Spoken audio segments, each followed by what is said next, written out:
Bahasa tubuh adalah salah satu komponen yang penting ketika Anda ingin berbicara di hadapan audiens Anda, karena orang tidak saja bisa mendengar dari perkataan Anda, namun orang dapat melihat dari gestur Anda. Halo, kenalkan saya Om Kyoyanto, dan pada kesempatan kali ini saya akan bicara tentang 5 komponen dalam bahasa tubuh yang harus Anda latih, yang harus mulai Anda tampilkan ketika Anda berbicara di hadapan audiens Anda. Bahasa tubuh saya singkat dengan BT, dibagi dalam 3 kategori atau 5 kategori besar. Yang pertama kita bicara tentang mata, lalu kategori yang kedua kita bicara tentang tangan, kategori yang ketiga kita bicara tentang kaki, kategori yang keempat adalah voice,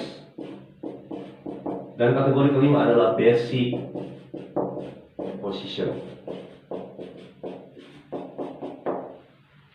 Kata kunci dari mata adalah lihat mata semua audiens Anda.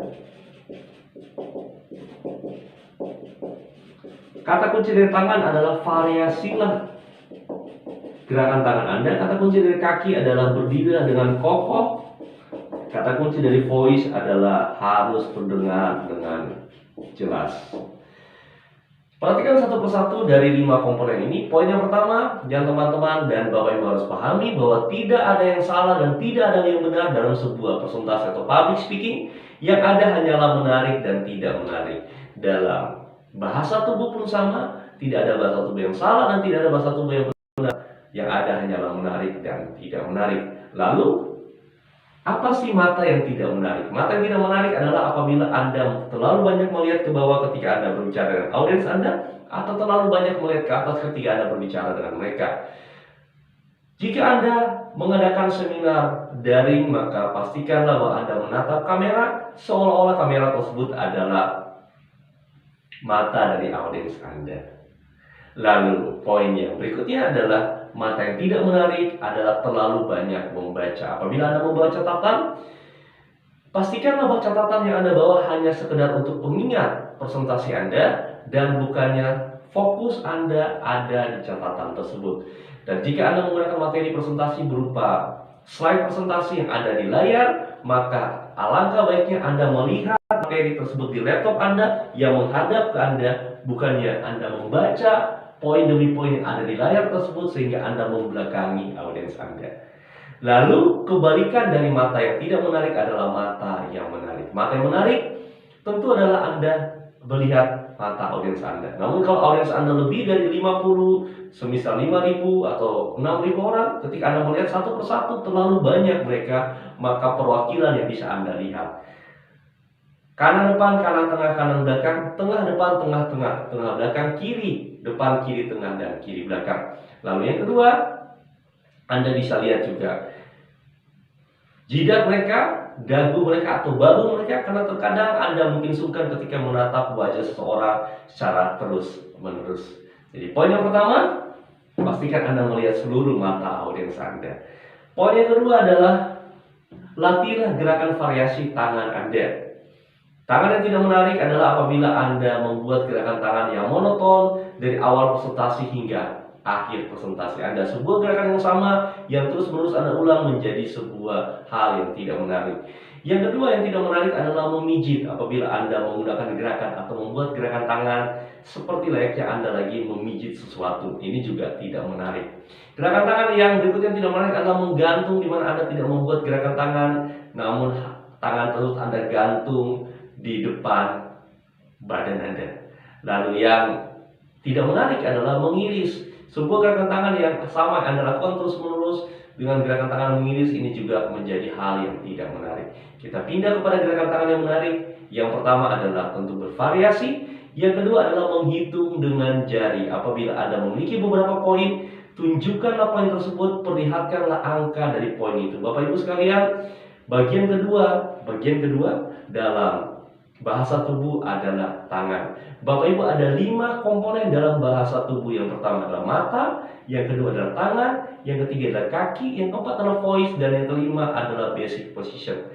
Ketika saya mengatakan poin yang pertama, maka verbal akan mengiringi non-verbal. Poin yang kedua, verbal akan mengiringi non-verbal. Poin yang ketiga pun sama. Jadi ketika Anda memiliki poin-poin Katakan itu dan tunjukkan itu dengan tangan Anda, namun hindari Anda menunjukkan, namun Anda setengah menyembunyikan itu. Bapak Ibu, ada 3 hal penting. Orang tidak akan pernah mengetahui ini 3, 2, atau 1 kan Anda menyembunyikan itu. Perlihatkan, tunjukkan hal tersebut.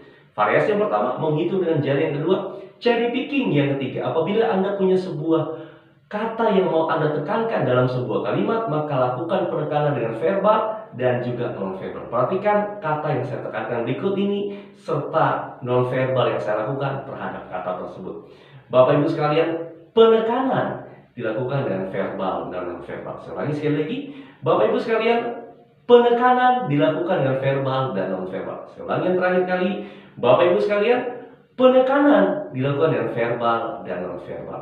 Ketika kata penekanan saya tekankan dengan verbal, saya akan iringi atau ikuti dengan non-verbal, yaitu gerakan tangan namanya cherry picking, seperti Anda memetik buah cherry. Lalu gerakan tangan yang menarik berikutnya adalah sound effect, adalah Anda membuat sebuah bunyi tertentu ketika Anda memberikan presentasi atau public speaking. Yuk Bapak Ibu, kita masuk pada poin yang ketiga. Yuk Bapak Ibu sekalian, kita masuk pada poin yang kedua. Inilah sound effect yang bisa Anda buat ketika Anda ingin menampilkan bahasa tubuh yang menarik. Poin yang berikut adalah kaki. Kaki yang tidak menarik adalah apabila Anda banyak bergoyang atau Anda berdiri yang tidak kokoh ketika Anda presentasi. Lalu kaki yang tidak menarik adalah apabila Anda maju dan mundur ketika Anda sementara membawakan sebuah presentasi. Dan kaki yang tidak menarik juga adalah apabila Anda tidak berjalan, Anda hanya berdiri di satu sisi ketika Anda memulai sebuah presentasi dan mengakhirinya di sisi yang sama. Lalu lawan dari kaki yang tidak menarik adalah kaki yang menarik. Berdirilah dengan kokoh, pastikan kaki kanan sejajar dengan bahu kanan Anda, kaki kiri sejajar dengan bahu kiri Anda. Untuk pria, untuk wanita seperti satu kaki Anda di arah jam 12 dan satu kaki Anda arah di jarum jam 10. Entah kanan depan, kiri di belakang juga pilihan bagi Anda. Namun yang pasti adalah berdirilah dengan kokoh yang pertama. Yang kedua, mulailah dari center atau tengah audiens Anda. Berjalanlah 2-3 langkah ke samping kanan dan perhatikan orang di samping kanan. Kembali lagi ke tengah, lihat seluruh audiens Anda. Berjalan 2-3 langkah ke kiri Anda. Fokuslah kepada orang bagian kiri, kembali lagi ke tengah dan fokus kepada seluruh audiens Anda. Poin yang berikut adalah voice, terdiri atas 5 suku kata. V adalah volume suara. Pastikan bahwa volume suara Anda terdengar hingga seluruh orang yang ada di ruangan tersebut. Jika suara Anda kecil, gunakanlah alat bantu untuk hal tersebut. O adalah out of filler. Pastikanlah bahwa pengucapan Anda tanpa diawali oleh kata-kata yang tidak Anda butuhkan. Bapak Ibu sekalian, baiklah Bapak Ibu sekalian, oke. Nah, adalah kata-kata yang harusnya Anda tidak ucapkan ketika Anda membawakan sebuah presentasi, out of filler. Lalu bagaimana caranya Anda tidak terlibat dalam filler word tadi? Satu, kuncinya adalah latihan. Latihlah apa yang akan Anda sampaikan. Salah satu indikasi kenapa adanya filler word tadi adalah karena Anda sementara memikirkan kata apa yang harus Anda sebutkan sesudah kalimat yang Anda katakan. Hal ini terjadi karena Anda belum sepenuhnya memahami dan melatih kalimat atau materi presentasi Anda. Lalu poin yang kedua untuk mengatasi filler word tadi adalah Anda bisa jeda beberapa detik, kemudian Anda ucapkan kalimat yang selanjutnya. Perhatikan Bapak Ibu sekalian, cara mengatasi filler word adalah daripada lebih baik Anda diam sejenak. Bapak Ibu sekalian,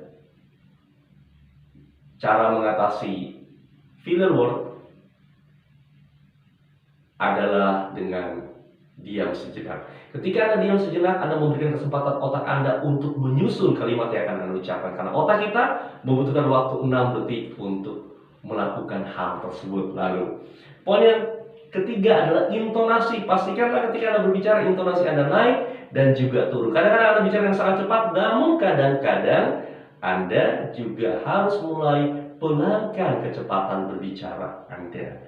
C adalah clarity, kejelasan ucapan. Pastikanlah bahwa kata-kata yang susah untuk Anda sebutkan Anda telah latih sebelumnya. Pastikan kalau ada bahasa asing yang Anda katakan, Anda harus latih sebelumnya. Dan yang terakhir adalah energi. Pastikan ketika Anda berbicara harus ada energi di nada suara Anda. Ada antusiasme yang didengar dari nada suara Anda. Dan yang terakhir adalah basic position. Apabila tangan tidak lagi Anda gunakan untuk membuat gerakan tangan, maka tangan itu ada di sini sejajar dengan pusat Anda. Jangan terlalu bawah, jangan terlalu di atas. Dan jangan juga ketika Anda dari awal hingga akhir Anda membuat basic position tanpa membuat gerakan tangan. Ingat, basic position hanya Anda buat apabila Anda tidak lagi membuat gerakan tangan, maka tangan tadi berada seperti ini. Dan yang terakhir dari saya, tidak ada hal yang baik yang harus Anda lakukan selain mulai mempraktekkan, melakukan, serta mulai melatih apa yang sudah kita bicarakan sepanjang program ini. Dan di akhir program ada beberapa kuis dan tes yang harus Anda selesaikan agar Anda bisa mengetahui seberapa banyak materi yang Anda kuasai, dan juga ada tugas-tugas yang harus Anda sampaikan atau Anda buat dan harus Anda latih sehingga tugas tersebut menjadi rangkuman dari seluruh proses belajar kita. Saya Ongki Wianto, senang bisa berbagi dengan teman-teman sepanjang program Public Speaking Master ini, dan ada beberapa program lain yang Anda bisa ikuti, semisalnya trainer-trainer rahasia menghasilkan 1 miliar pertama dari bisnis training, atau Anda bisa mengikuti program Life Changing with NLP. Ketika Anda tertarik dengan program-program tersebut, Anda bisa masuk ke nomor 0811 3440909 atau 0812 495 0909. Saya ulangi sekali lagi, 0811 344 0909 atau 0812 495 0909. Sukses untuk Anda.